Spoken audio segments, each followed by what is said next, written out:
And so you've all been introduced now, and we're not going to spend a few minutes. So if you guys want to know a little bit more about their companies, I suggest you either look on the app, which I think there'll be some details, or just search online. So I think, the first thing I want to say, the timing's been great, and you know which question's coming up. So congratulations, Mike. An ICO, $105 million, there or thereabouts? Correct. And I'm sure everyone in the room is kind of keen to understand a little bit about this journey. Can you share any unique insights? Because I know you've spoken on about 4 stages in the last 3 days. You probably amassed a lot of questions, a lot of insight. Can you share something new? And secondly, what challenges did you have on this whole ICO journey? Well, thank you, Pat. My name is Mike Kayamori, and I'm the founder CEO of Quoine. We are a global cryptocurrency exchange. We're the first global exchange to be regulated in Japan, so we have a license in Japan as a crypto fiat exchange. And then we conducted our ICO as a regulated ICO under the Japan FSA. So that's something I shared with throughout these couple of days. And one thing I did not mention, which I would like to share today, is fundraising or raising capital is a humbling experience, right? And it reminds you how difficult it is. So ICO is no longer free lunch, right? The novelty is gone, and there's a lot of ICO fatigue in the market. And also with all these, right now I think there's 200 ICOs that are ongoing. So just to share with everybody, an ICO is raising capital through your community, through cryptocurrency, right? So actually I call it IPCO, so initial public coin offering. So I think there was some discussion about that yesterday with Exactly. James Lloyd from EY. But what if you, because I want to move on to some of the other questions, but what has been the biggest challenge you've had on this journey? If you could kind of succinctly tell us that would be awesome. Yeah, so I think because there's a lot of ICO fatigue in the market now, and Good and bad ones, maybe, or? good and bad, and there's some big ICOs that are underperforming, that are not delivering, and because they raise at a really early stage.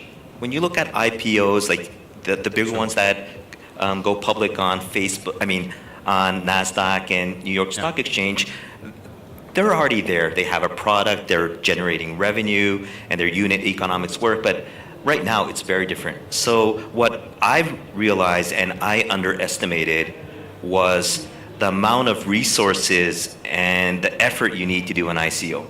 Okay.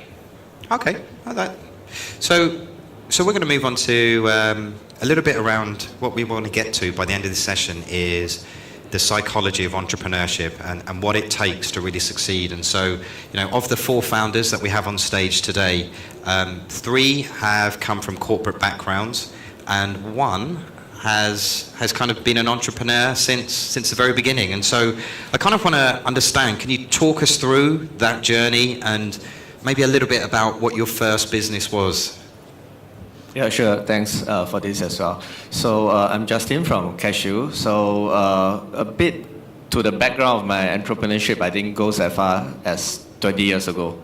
So I remember when I was still like 15 or 16, that was the first time ever anyone from anywhere, even a teenager like me, can borrow a parent's credit card to set up a PayPal account and create an eBay account and start selling globally. So that was the first time ever that globalization really started through internet and online payments and e-commerce. So if I were really going to track how I began with this entrepreneurship, I think it's more on towards the basic of creating value for the economy, and really means that just gonna be the first time ever starting to earn money. Right, so I still recall that when How old were you? How old? Yeah, I was like 15 or 16. So 15 or 16. Yeah, I was still remembering that I was trying to borrow a credit card from my dad, and he said, no, why would I ever trust a 15, 16-year-old kid with my credit card, right? So to do that, we had to borrow from our friends, and we started off the business. So the business went well because that was... So you had friends that had credit cards? Yep, I mean, you just need to find a friend 2 years above your age, and you can get a debit card and set up a PayPal account, right? So that worked. We started off with the business. We started selling anything that is familiar to a teenager, like gaming products, PlayStation console, refurbished console. We started earning money. And it's funny that when we started to prove that we can earn money, we proved the value, and we started to pay household bill. My dad came back to me and said, "Here's all my credit card. Come on, you can have all of them, right?"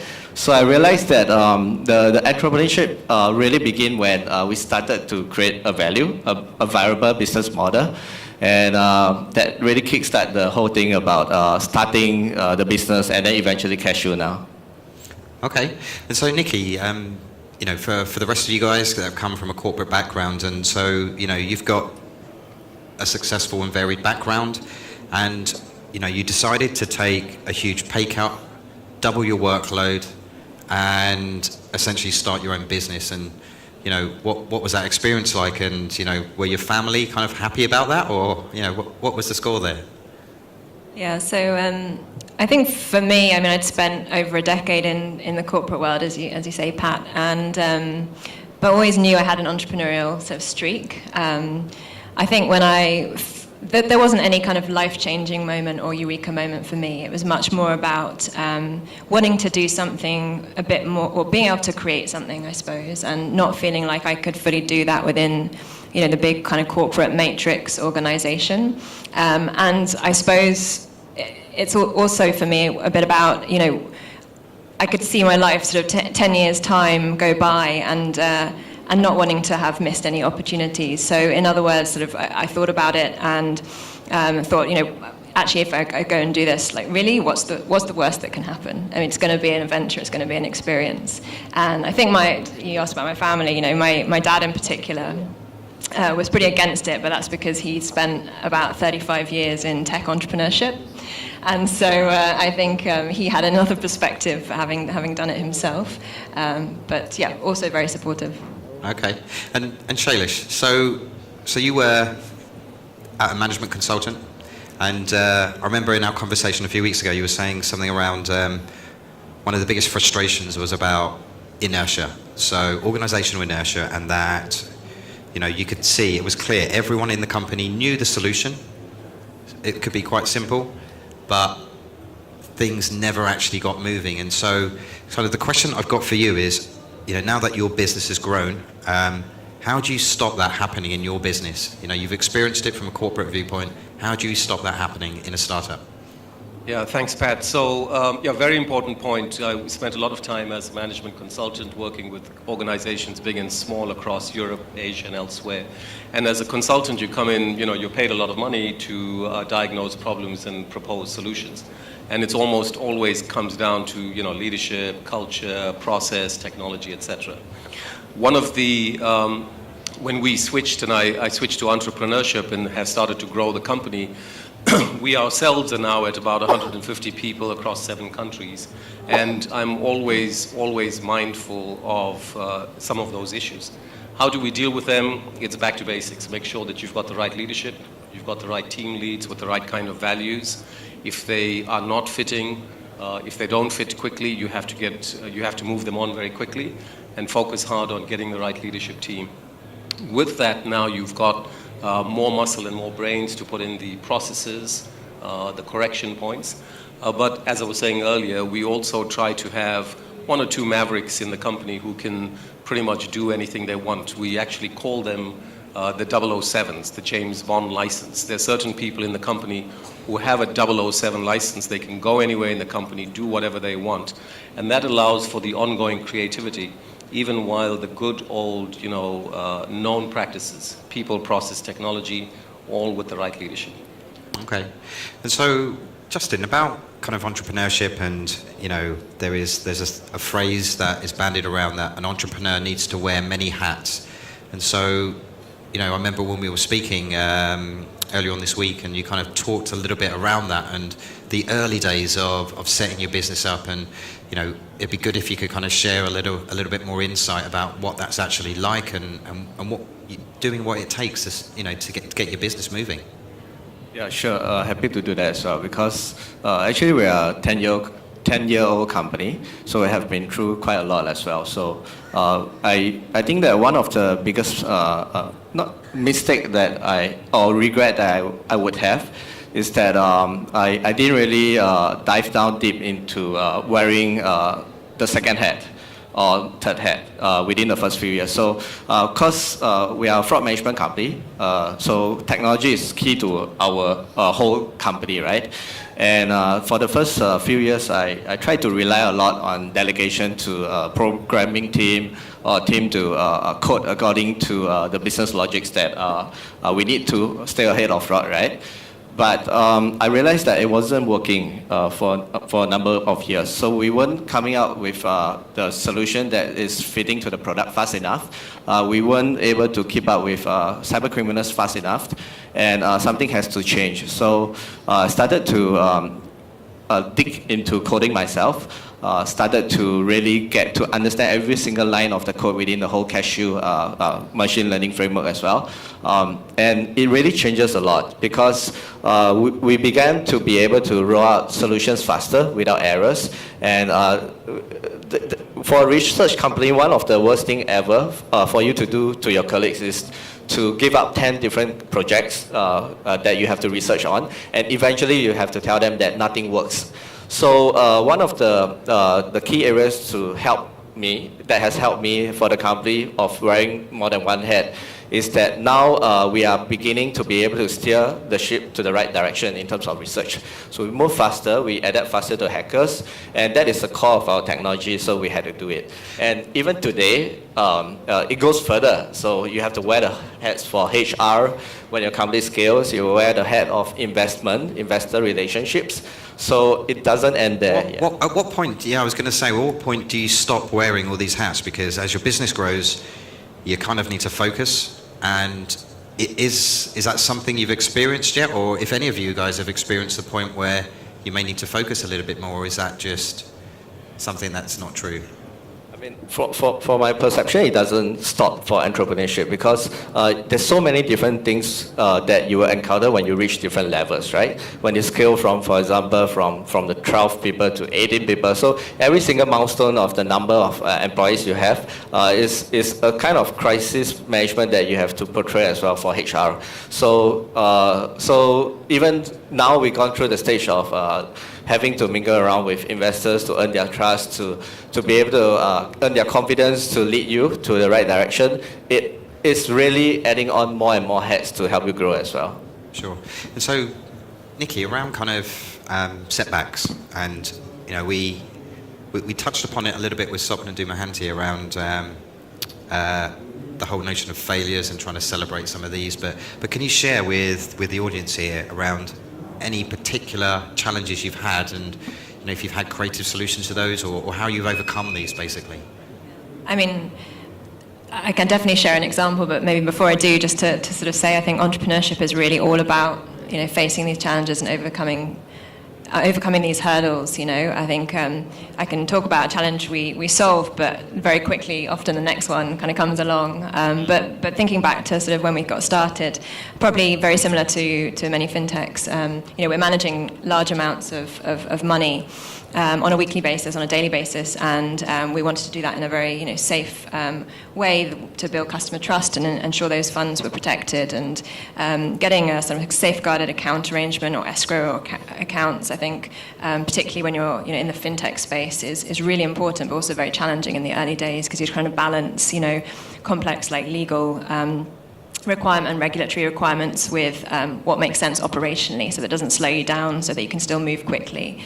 So that was just one example. In our case, we actually partnered with corporates, so we were part of a corporate sort of accelerator program. How did that work out? Well, I think that very, very, very interesting. I mean, I think both from fintech's perspective and also from a corporate's perspective, still a lot of people trying to sort of find the recipe for success in that space. But I would say for us, I think if you have a clear objective of what you want to get out. I mean, for us, it certainly helped. So we were part of the FinLab, the UOB program.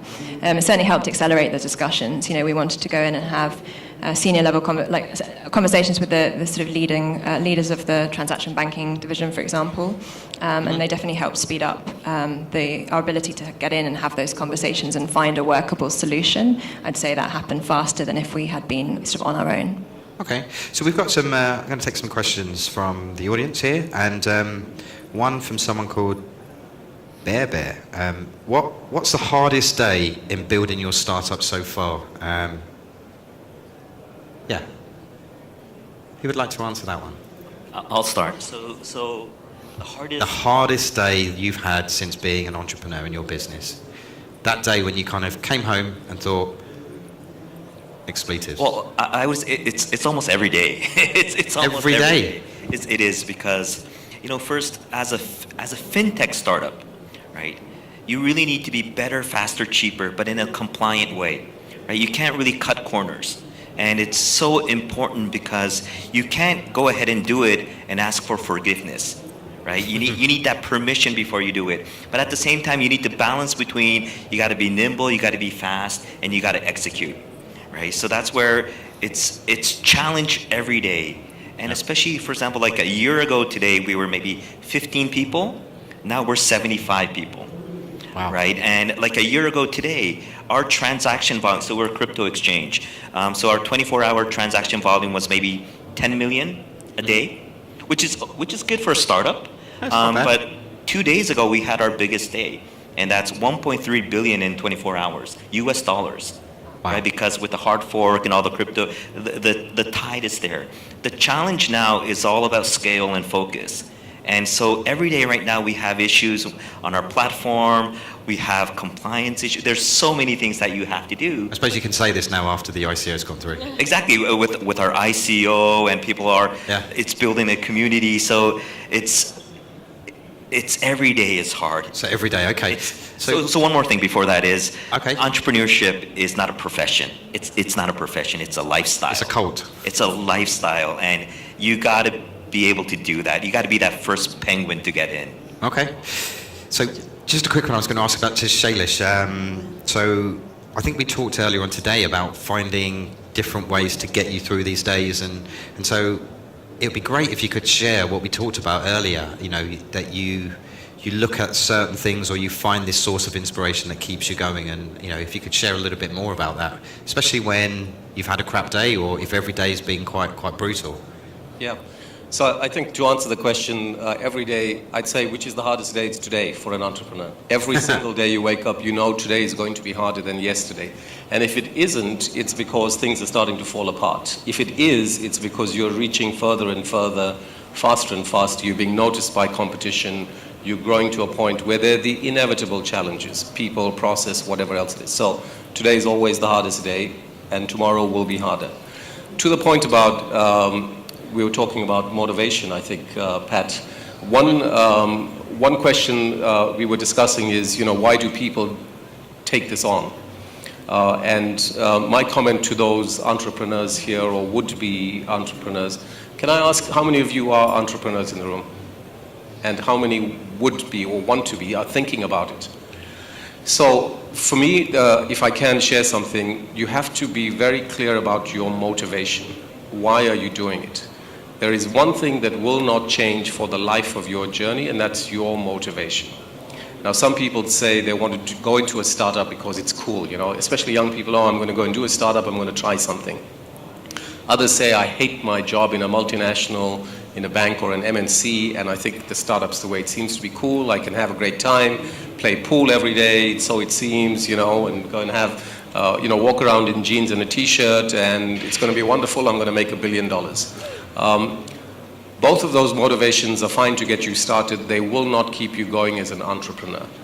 If it's about the money or if it's about your family, all of those things will be tested. You will come to a point where every one of the things that you hold most valuable to you will be questioned. The family around you may not be always supportive.